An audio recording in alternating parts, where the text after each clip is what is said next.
School ফাঁকি দিয়ে ধুলিয়ান উদ্যান পার্কে ছাত্রছাত্রীদের সমাগম। উদ্বিগ্ন অভিভাবক ও সচেতন মহল। শিক্ষার পবিত্র জায়গা স্কুল নয়, বরং ধুলিয়ান উদ্যান পার্কই এখন যেন ভিড় জমাচ্ছে ছাত্রছাত্রীদের একাংশ। প্রতিদিন সকাল 9টা থেকে দুপুর 2টা পর্যন্ত দেখা যাচ্ছে স্কুল ও কলেজ ইউনিফর্মে ছেলেমেয়েরা পার্কে ঘুরছে, করছে ফটোশুট ও রিল ভিডিও। কেউ স্কুল ড্রেস পরে এসেছে, কেউ আবার বোরখা পরে মোবাইল হাতে ব্যস্ত ফেসবুক ও ইনস্টাগ্রামের জন্য রিল বানাতে।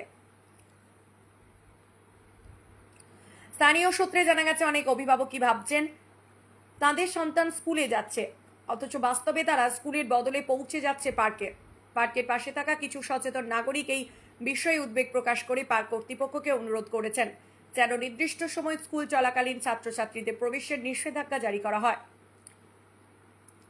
তবে পার্ক কর্তৃপক্ষ টিকিট বিক্রির আয়ের দিকে বেশি গুরুত্ব দিচ্ছে বলে অভিযোগ উঠেছে। একজন স্থানীয় প্রবীণ নাগরিক বলেন, আমরা রোজ দেখি স্কুল ড্রেসে বা কলেজ ব্যাগ কাঁধে ছেলেমেয়েরা এখানে ঢুকছে, মোবাইল হাতে নিয়ে ছবি তুলছে, রিল বানাচ্ছে। এটা তাদের ভবিষ্যতের জন্য খুবই ক্ষতিকর। এই ঘটনায় শিক্ষাবিদ মহলে উদ্বেগ ছড়িয়েছে।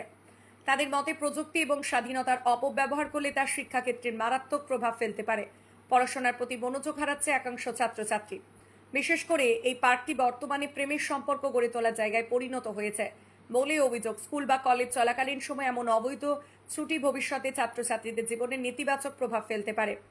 পার্ক কর্তৃপক্ষের ভূমিকা, স্কুল চলাকালীন সময়ে ছাত্রছাত্রীদের প্রবেশ নিষিদ্ধ করা, অভিভাবকদের সচেতনতা, সন্তান কোথায় যাচ্ছে তা নিয়মিত খোঁজ খবর নেওয়া, প্রশাসনিক নজরদারি, পার্কের সময় ভিত্তিক চেকিং এবং পরিচয় যাচাই করা। স্কুল কর্তৃপক্ষের দায়িত্ব, অনুপস্থিত ছাত্রছাত্রীদের বিষয়ে অভিভাবকদের অবগত করা।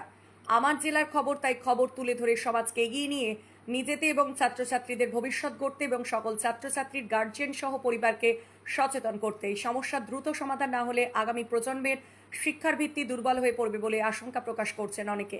এখন দেখার বিষয় প্রশাসন ও স্থানীয় কর্তৃপক্ষ কতটা দ্রুত এবং কার্যকর পদক্ষেপ গ্রহণ করে।